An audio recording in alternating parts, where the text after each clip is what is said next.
Конституция Республики Казахстан.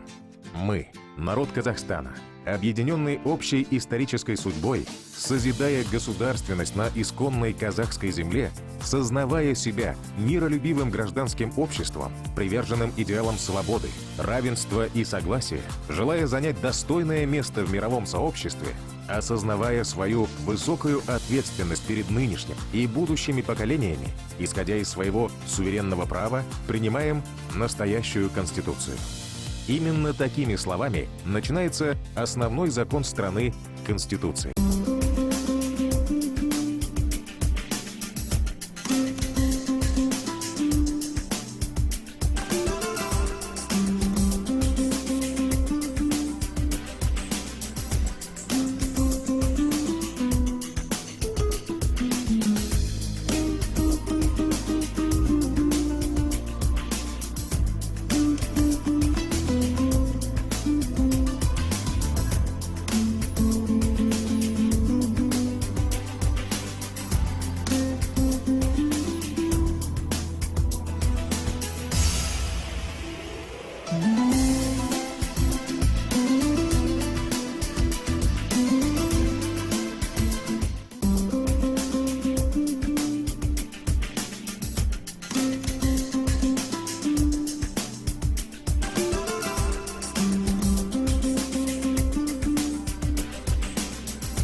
Mm-hmm.